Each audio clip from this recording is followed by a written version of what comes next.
Estamos celebrando la declaración de Venerable de Luis Amigó y Ferrer. En el decreto de Venerable, firmado por su Santidad Juan Pablo II, se lee que estamos ante un gigante de la vida espiritual, modelo y prototipo de religiosos, sacerdotes, obispos y fundadores. El decreto de Venerable, en la práctica y a falta de un milagro, debiera considerarse el decreto de beatificación, pues se declara a Luis Amigó venerable y, sin embargo, no se le permite venerar públicamente, con lo cual lo único que se ha conseguido es violentar la gramática.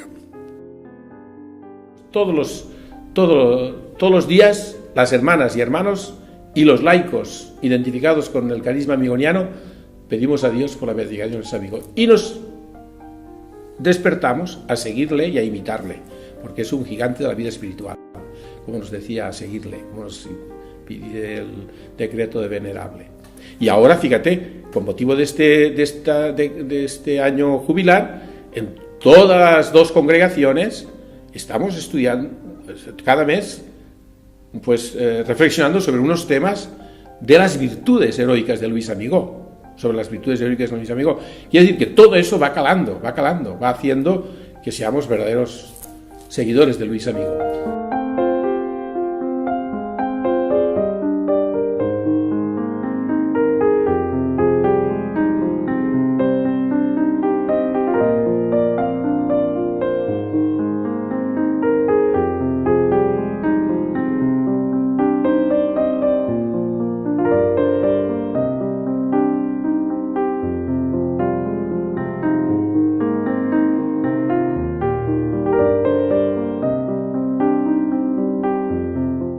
Estamos celebrando, pues prácticamente, como dice la palabra, el que se le pueda reconocer como venerable, o sea, venerar como un grande cristiano, digno de imitación en todas las virtudes, sobre todo las virtudes de fe, esperanza y caridad, y las demás que acompañan ahí, pero sobre todo por esa caridad grande, ese celo apostólico que era extraordinario. ¿Tú imaginas que en 4 años fuera capaz de reunir a 7.000 seglares en el Puig y todo bien organizados, la tercera orden seglar, que no había nada, que estaba ya medio muerta y él lo reavivó en 4 años todo eso? O sea, era un hombre extraordinario y a los 30 años que sea fundador de las Hermanas Teresas Capuchinas de la Sagrada Familia y a los 34 años fundador de los religiosos Teresas Capuchinos de Nuestra Señora de los Dolores, llamados también amigonianos, por el nombre en su honor. Pero esto es lo que veneramos, o sea, esto es lo que celebramos y damos gracias a Dios, el que haya sido reconocida su vida como una vida cristiana digna de ser imitada. Y no cabe duda que en su juventud fue impetuoso y que en su juventud pues fue cabezón. Pero todo eso es que es humano, es que no queramos hacerlo santo antes de hora. Miremos las cartas que él escribe, sobre todo a raíz del traslado a Orihuela, etc., y nos encontraremos un padre fundador luchador por lo que él cree que es la voluntad del Señor y que, en definitiva, es que eso para mí es lo atractivo. No un padre fundador que se pliega de buenas a primeras. No es ese el padre fundador que yo he conocido en sus escritos y que he conocido a través de los testimonios. Una celebración en la familia es muy importante. Para mí es un reconocimiento de toda la familia amigoniana y de cuantos lo conocen, de reconocer que esos valores no han muerto, que Luis Amigó es actual hoy, y que la Iglesia y la sociedad necesita de ese carisma que él nos transmitió. Por eso merece la pena celebrarlo, como se puede celebrar un acontecimiento grande en cualquier familia. Para mí, Luis Amigó, aparte de ser el padre y fundador, es sobre todo un modelo de identidad franciscana. El estilo de paz, el estilo de sencillez, el sentido de misericordia, el sentido piadoso, el sentido de dulzura, el sentido también de pobreza y de amabilidad, al fin y al cabo, son características propias de la orden franciscana, que a través de los capuchinos y de la Orden Tercera han pasado o desean pasar a las hermanas y hermanos terciarios capuchinos. Eso es lo que fundamentalmente para mí es un modelo de identidad para la vida religiosa, o como nos dice normalmente el decreto de Venerable, que es modelo para los religiosos, los sacerdotes, los obispos y fundadores. Él es todo un modelo de identidad. Porque realmente la santidad de Luis Amigó, como lo ha dicho Juan Pablo II, pues es un gigante de la santidad, y eso no se lo quita a nadie. A ver, Luis Amigó es un hombre paradigmático. Es decir, en esencia, no fue un educador. Él no fue el hombre que preparó una clase, no fue el hombre que acompañó a un grupo. Luis Amigó fue un gran pedagogo. Fue un gran pedagogo desde una espiritualidad que supo detectar las situaciones problemáticas del ser humano y comenzó a identificar las soluciones que se le podrían dar. Nacen los terciarios capuchinos y nacen de una práctica. Tenemos una grandísima riqueza en Luis Amigó, que es un hombre de Dios, un hombre que se fió de Dios y que nos da a nosotros la posibilidad de ser testigos del amor de Cristo como lo fue Él, siguiéndole a Él, porque es un hombre cercano, con preferencia por los marginados, por los sencillos, por los más necesitados, como el Papa actual nos pide, el Papa Francisco. Por lo tanto, que nos acerquemos a Luis Amigó, que es acercarnos a Cristo, o que directamente pues veamos en Luis Amigó un reflejo del amor de Cristo, sobre todo con los marginados, con los pobres, con los más sencillos. Ánimo y adelante, que seamos muy amigonianos, que es lo mismo que decir muy cristianos. Hoy me atrevería a decir que Luis Amigó no únicamente es un gran pedagogo, un gran pensador de la pedagogía, sino que fue un filósofo de la pedagogía, porque fue capaz de avisorar en el tiempo, adelantándose a grandes problemáticas pedagógicas. Para mí el hablar de Luis Amigó a otras personas es decirle, este es un hombre que fue fiel a la inspiración del Espíritu, que fue fiel a su tiempo, a la realidad que le tocó vivir, y que además fue muy consecuente con todo lo que el Señor le inspiraba, porque una de las cosas que a mí más me llama la atención de Luis Amigó, y siempre lo digo, es que conectó con la realidad social, humana, cristiana que le tocaba vivir, y también todo lo que no era cristiano. Pero no le bastaba con eso. Luis Amigó veía, discernía y ponía manos a la obra. Él tenía siempre que aportar algo. ¿Qué puedo hacer yo en este momento ante esta realidad por esta sociedad? Es un hombre que se compromete, y eso es lo que me lleva a mí a decir, ¿quieres comprometerte? Luis Amigó te enseña.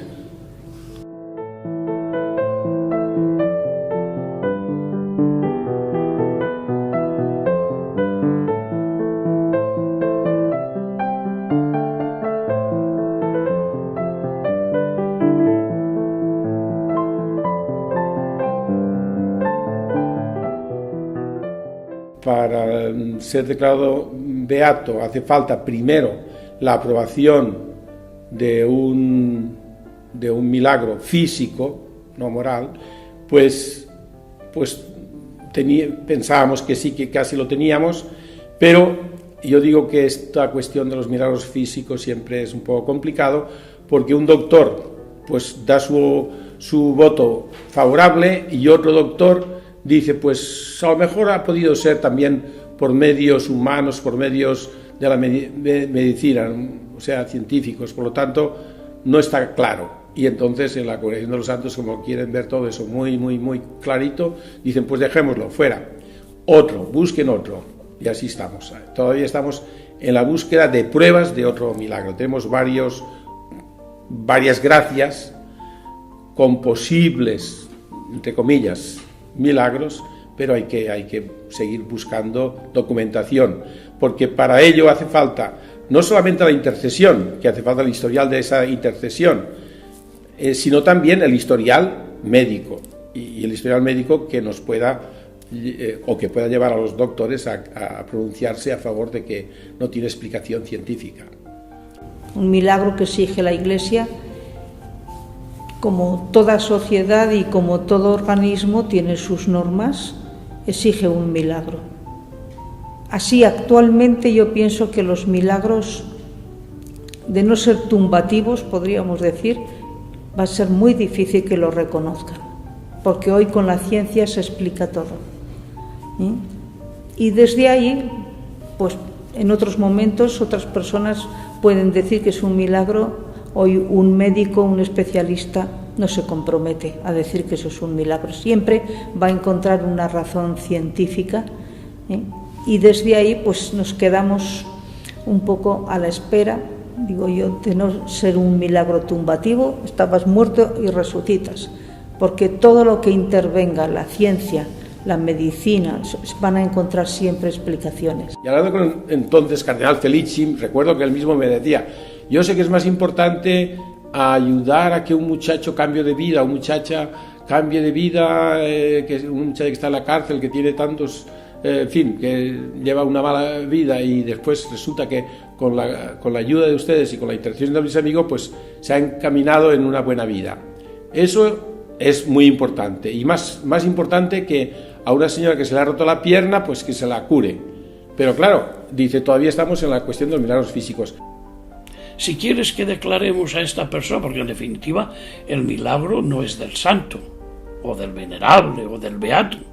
El milagro es de Dios, a través de tal. Entonces, como decirle a Dios: oye, que si quieres que esta persona y tal, el milagro, no sé, no. La fe puede obrar grandes cosas incluso a nivel físico. Entonces, los milagros existen, pero para mí exigir un milagro para una beatificación, una canonización, es como una especie de tentar a Dios, entre comillas. Y yo es que estoy convencido de que cualquier obra, nos lo decía Ortega y Gasset, cualquier cosa, digamos, insignificante, es gigantesca si se la ama. Entonces, si realmente se ama esto, se comienza a trabajar, y las circunstancias nos indican el camino que hay que seguir. Yo siempre he dicho que el problema suelen ser los 100 primeros años, después no hay problema. Con que uno se dedique así, en ese sentido, cada vez irá perfeccionando y cada vez se verá la obra, porque la constancia es interesantísima en estos casos. Nosotros hay beatos, por ejemplo, la hermana de Clara de Asís, le han dado permiso, digamos, lo han canonizado, pues después de 7 u 8 siglos. Y así ha habido otros más. Y por eso yo no cejo en esto. Sigo adelante porque sé que un día u otro, el Padre Luis también nos lo beatificarán y canonizarán si nosotros respondemos detrás como personas de identidad con Él. Y eso es así. Un día u otro seremos realmente agraciados con esta beatificación. A nosotras nos han dicho el obispo de Santa Rufina, Porto Santa Rufina, a donde pertenece la Casa General en Roma, que había que promover que es realmente quien beatifica o quien canoniza un santo es la piedad popular, que teníamos que darlo a conocer. Bien, yo he tenido muchas cartas de gente que se han aclamado a Luis Amigó y Ferrer. Y lo que más me llama la atención es que ha habido personas que han recibido estas gracias ya hace 40, 50 años y siguen constantemente con esa devoción. Eso es extraordinario. Te puedo decir que sí que estamos aprovechando el tiempo para dar a conocer más la vida y obra de Luis Amigó, y así nos vamos preparando también todos a la beatificación. Y en eso yo creo que estamos dando unos pasos muy importantes. Dar a conocer más la vida y obra de Luis Amigó.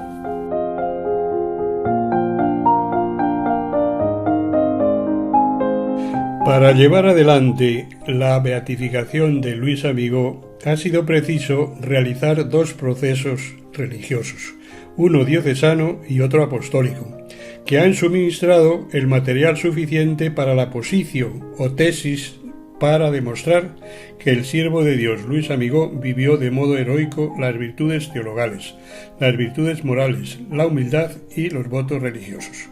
Lo que se hizo fue lo que se necesitaba, que era que esa gracia especial, pues que fuera fundamentada con una documentación adecuada para poderla presentar a la Santa Sede como posible milagro. Y ahí sí que le tocó más directamente a Agripino hacer ya toda esa documentación. O sea, tienen que hacer el proceso apostólico en el lugar donde se ha podido celebrar o suceder esa gracia especial, posible milagro. Y él fue el que se encargó de hacerlo todo eso. Yo lo que hice fue hablar con las hermanas que también habían intervenido y, en fin, preparar un poco el viaje que iba a hacer el padre Agripino, y después, posteriormente también, otra vez. Pero, como decía ya hace antes, pues que se nos ha quedado esta gracia, que es muy especial, pues todavía como en el camino, en cuanto que no la han aprobado la Santa Sede, han dicho que mejor busquemos otro milagro más. Yo creo que hay que agradecer también a los primeros religiosos que han tratado de llevar adelante la beatificación.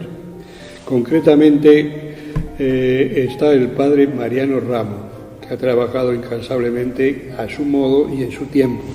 El padre Joaquín Guillén, que también ha llevado lo que se refiere a los mártires, e incluso uno de los padres italianos, que también es el que inicia con una carta al superior general este proceso del padre Luis Amigó, que eso sí que son verdaderamente cimientos en esta obra. Y ya digo, de ahora en adelante, pues todos los medios, lo que nos indica la técnica, que ya la gente joven pues debe de ir sustituyendo a los mayores en este campo y ver por dónde van las aguas en la actualidad.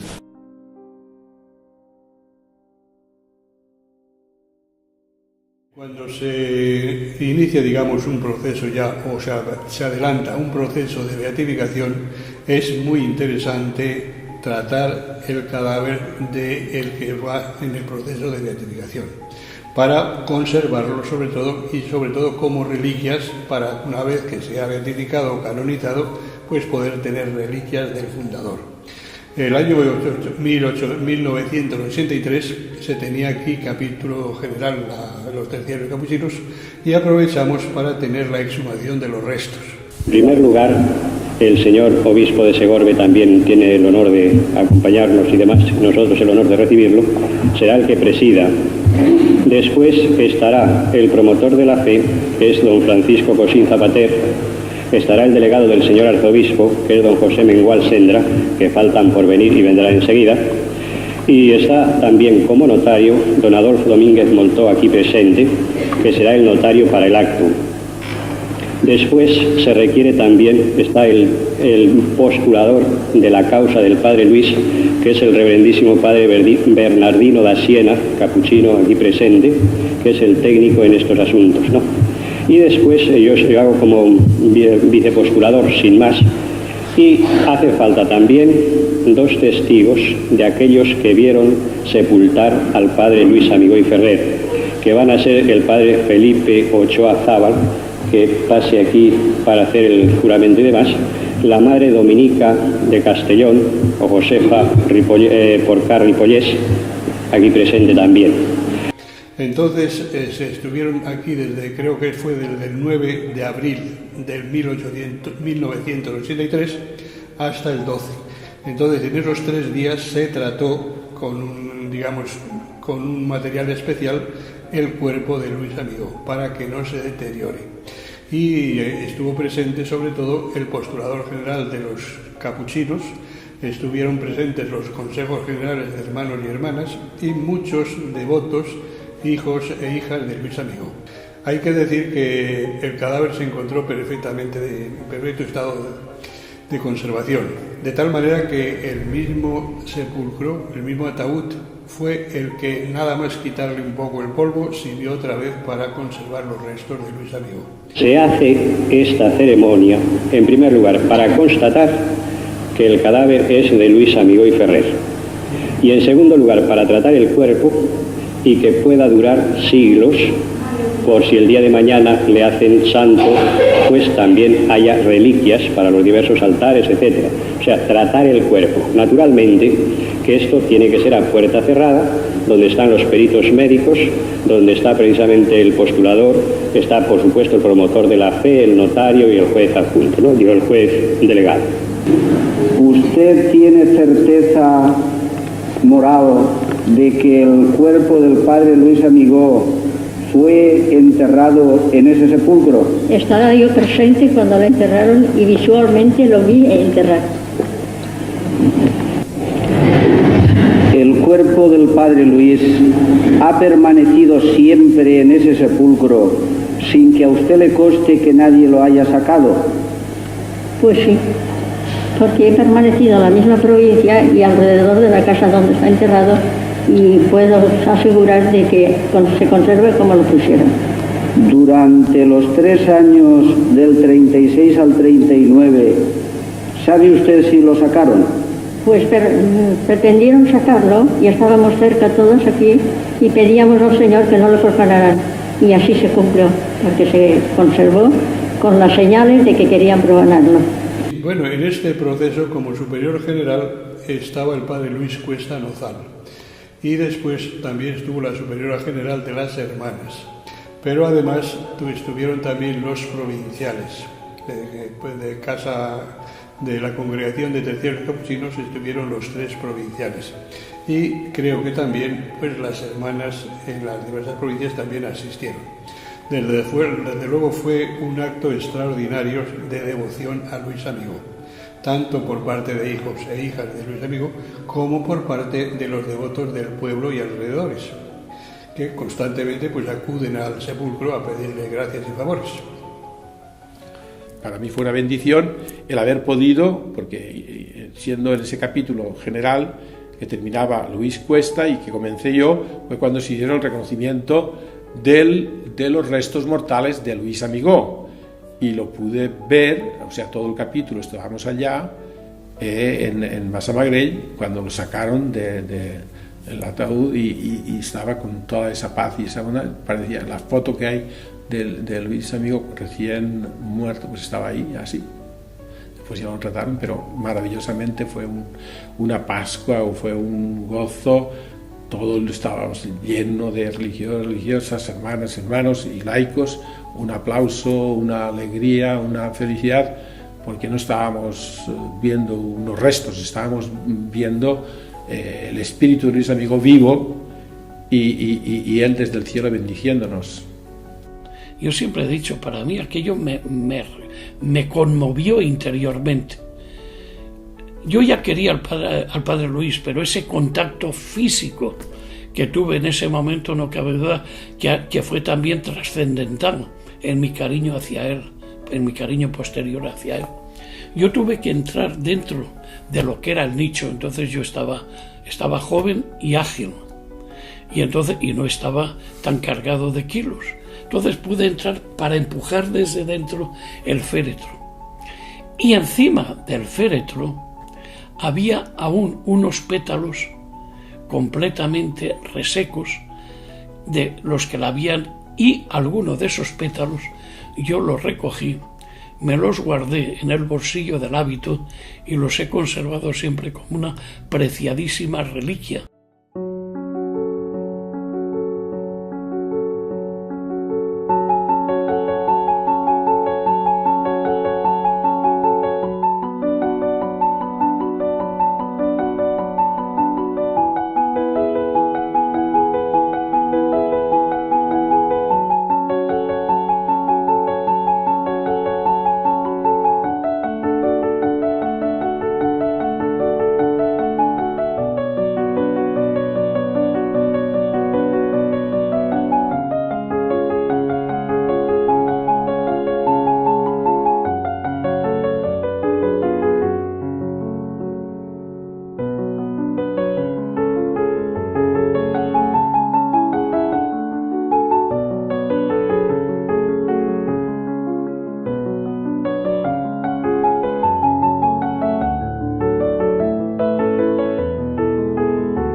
si antes lo teníamos esta identidad y este carisma muy en los religiosos solamente, y ya desde hace unos 30 años el Señor nos dio la gracia de sembrar o de arraigar más, aunque ya fue desde el principio de la congregación con Luis Amigó, pero después hubo un paréntesis no tanto, y posteriormente otra vez ya lo abrimos a los laicos y incluso con la aprobación de la Santa Sede al grupo de cooperadores, pero amigonianos, pero en general a todos, el laicado ahora se está multiplicando.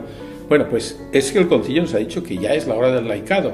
Por lo tanto, en la medida en que nosotros participemos, digo nosotros los religiosos y los laicos unidos, juntos hagamos esta obra, unidos cada vez más, hermanos, hermanas, laicos, o sea, todos juntos, los seguidores de Luis Amigó, desde nuestro compromiso bautismal, pues cada uno con el ser y el don que Dios le haya particular que le haya dado, pues entonces es cuando estaremos haciendo una base muy amplia para el futuro también. Si quieren emplear su vida en algo que merezca la pena, que sigan a Luis Amigó, en la forma que Dios les inspire, que es su vocación, porque se puede seguir en un estado de vida cada uno según la llamada que tenga, ¿no? Pero si quieren comprometer su vida con algo que merezca la pena en favor de los demás, Luis Amigó y las dos congregaciones amigonianas se lo ofrecemos. Ser zagales del Buen Pastor define al verdadero laico y religioso amigoniano. Ser zagales del Buen Pastor, colaboradores del Buen Pastor. Además, Luis Amigó no solamente lo puso en su escudo, sino que también nos lo dio en su carta testamento. Vosotros, como zagales del Buen Pastor, debéis de ir en pos de la oveja descarriada y no temáis los despeñaderos y precipicios donde os podéis ver o poner por salvar un alma. Te pedimos que veamos pronto elevado al honor de los altares a nuestro Padre Luis. Si ven a Luis Amigó, verán que es un santo tan cercano, tan fácil de imitar, porque no hace cosas extraordinarias, sino que hace lo sencillo y lo ordinario extraordinariamente, o sea, vivido en intensidad, con mucho amor.